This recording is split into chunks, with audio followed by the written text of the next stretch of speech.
ওই দিনটার কথা ভেবে আমার আজও আফসোস হয়। একটা বাপ মা মরা মেয়েকে আমি নিজে ঘরের বউ করে আনলাম। সেদিন ওকে আমি কথা দিয়েছিলাম, স্মার্ট মেয়ে, আমি তোমার মা।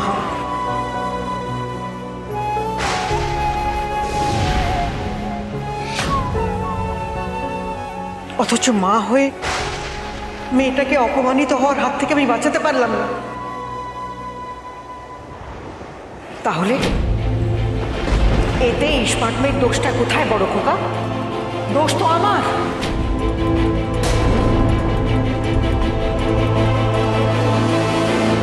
বড় খোকা, মেজ বৌমার চরিত্র নিয়ে কথা বলার কারো কোনো অধিকার নেই। তার আগে তুই তো ছোট ভাইকে প্রশ্ন কর, তার চরিত্র নিয়ে কথা বল। জানিস জানিস কি ও কি করেছে? ও বাড়িতে বসে মদ খেয়ে নিজের বাবা মাকে অপমান করেছে।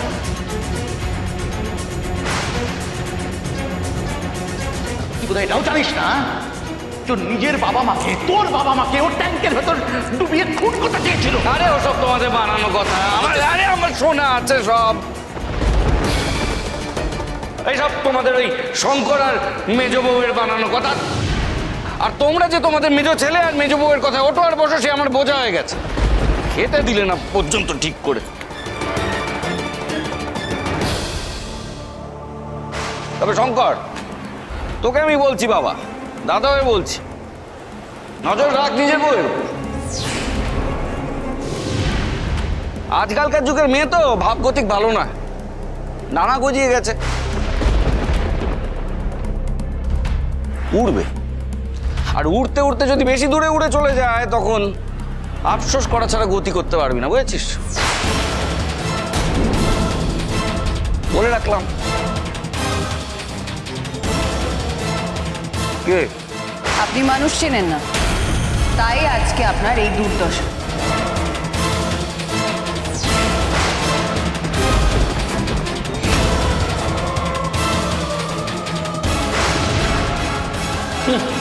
আমাকে মানুষ চেনাচ্ছে, প্রভাকর ঘোষকে মানুষ চিনিও না। বড় বউ,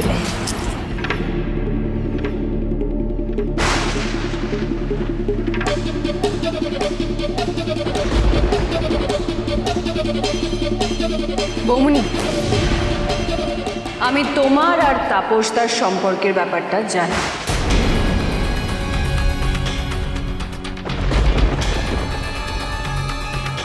আর আমি যেদিন সেটা প্রমাণ করে দেব, সেদিন দাদা তোমার কি অবস্থা করবে সেটা একবার ভেবে নিও।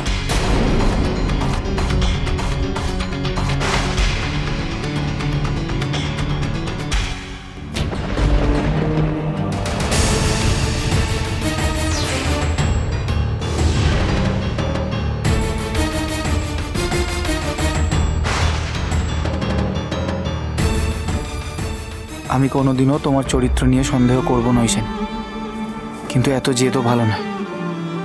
এই ঝড় বৃষ্টি মাথায় নিয়ে কেন তোমাকেই ডেলিভারি করতে যেতে হবে? এটা ঠিক নয়।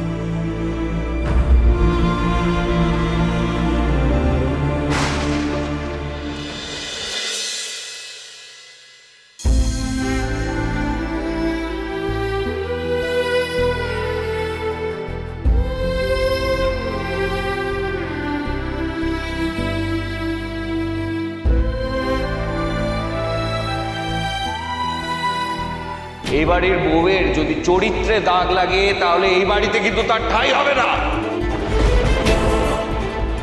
বিয়ের পরপরই যে যে মহিলা রাত বিরেতে নিজের শ্বশুরবাড়ি ছেড়ে বেরিয়ে যেতে পারে, সে সংসার করতে আসেনি বাবা।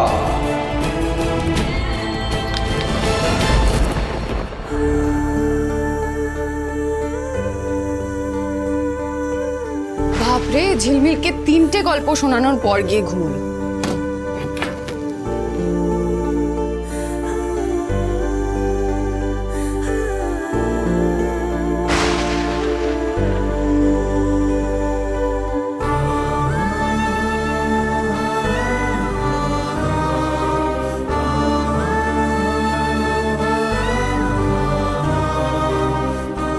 কি হয়েছে? এইভাবে বরদা, ভাস্কর, বৌমনি তোমার চরিত্র নিয়ে খারাপ কথা বলে ঐশানি, সেটা আমার শুনতে একদম ভালো লাগে না।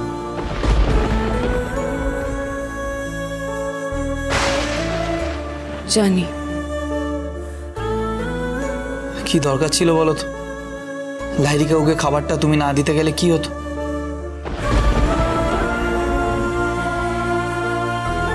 শঙ্কর, তোমার মনে আছে একদিন তুমি আর আমি দুজন মিলে লাহিড়ী কাকুকে খাবার দিতে গেছিলাম? সেদিন উনি আমার হাতটা ধরে কিভাবে কেঁদেছিলেন তোমার মনে আছে? ওনার স্ত্রী মারা গেছে, ওনার মেয়ে বিদেশে থাকে, উনি একা একজন মানুষ। আজ আমি শুধু ওনাকে খাবার দিতে যাইনি, এটাও খোঁজ করতে গেছিলাম যে ওনার আর কিছু লাগবে কিনা, ওষুধপত্র বা কালকে জল খাবারে কিছু লাগবে কিনা। আচ্ছা, একজন বয়স্ক মানুষকে এতটুকু করাটা কি খুব অন্যায়? তুমি বলো। আমি অন্যায়ের কথা বলছি না ঐশানি। বৃষ্টিতে ভিজে তোমার যদি জ্বর টর চলে আসতো তাহলে কি হতো বলো? ভালোই হতো।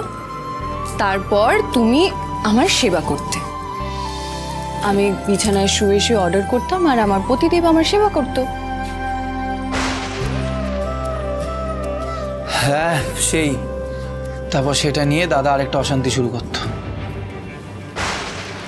দাদা তো সবকিছু নিয়ে অশান্তি করছে শঙ্কর, কোনটা নিয়ে করছে না বলো তো? আমি না দুটো মানুষকে মেলাতে পারছি না। যে মানুষটা অসুস্থ অবস্থায় এতটা ভালো ছিল, এতটা ভালো মনের ছিল, আজ সুস্থ হওয়ার পর এতটা বদলে গেল, এতটা ভয়ঙ্কর হয়ে গেল। দাদা চিরকালই এরকম ছিল ঐশানি। দাদা যখন অসুস্থ অবস্থায় বাড়ি ফিরে আসে তখন আমি ভেবেছিলাম যে দাদা হয়তো পাল্টে গেছে, কিন্তু না, দাদা পাল্টায়নি, সে একই রয়ে গেছে। সেই আগের মতন জেদ, রাগ, গোড়ামি। পাইস হোটেলটাকে এমন একটা জায়গায় নিয়ে যাচ্ছে যে দুদিন বাদে আমাদের হয়তো আমাদের হরগৌরী পাইস হোটেল বন্ধও করে দিতে হতে পারে। আমি বুঝতেই পারছি না দাদা চাইছে এটা কি। শঙ্কর, দাদা যেটাই চাক না কেন, হরগৌরী পাইস হোটেল বন্ধ করা যাবে না। আমি বললেই কি দাদা আমার কথা শুনে নেবে? আর বিশ্বাস করো, আমারও না আর ভাল লাগছে না। দাদার সাথে ঝগড়া করতে করতে আমিও ক্লান্ত হয়ে পড়েছি। মাঝে মাঝে তো মনে হচ্ছে যে বলে দিই, নে দাদা, হরগৌরী পাইস হোটেল সংসার সব তুই সামলা, নে সব নিয়ে নে। না শঙ্কর, সেটা আবার কিরকম কথা? এই গোটা সংসারের দায়িত্ব তোমার কাঁধের উপরে। আন্টি আঙ্কেল দাদার চেয়ে বেশি তোমার উপরে ভরসা করে। দাদার অশান্তির ভয়ে দাদার সিদ্ধান্ত মেনে নেয় ঠিকই, কিন্তু তোমার উপরেই বেশি ভরসা করে। এই সংসারটা টানার দায়িত্ব তোমার আর আমার। শঙ্কর,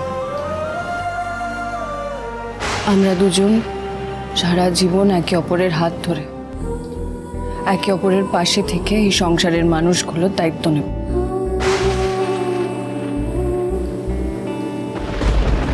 আমরা দুজনে যেমন কোনোদিনও একে অপরের হাত ছাড়বো না, সেরকমই এই সংসারের মানুষগুলোরও হাত ছাড়বো না।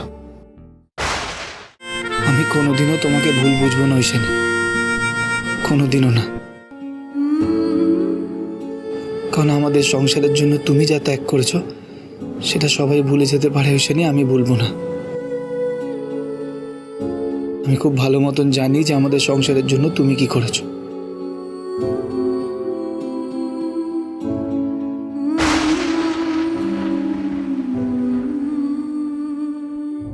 আমাদের ফ্যামিলি আমাদের সব থেকে কাছের, আর সেই কাছের মানুষদের থেকেই এই আন্ডারকভার এজেন্ট হওয়ার পরিচয়টা গোপন করে রাখার লড়াইটাই সব থেকে নির্মম সত্যি, যে সত্যিটার সাথে তোমাদের প্রত্যেক দিন লড়াই করতে হবে। একজন আন্ডারকভার এজেন্টের সব থেকে কঠিন লড়াই নিজের পরিচয়টা গোপন রাখা।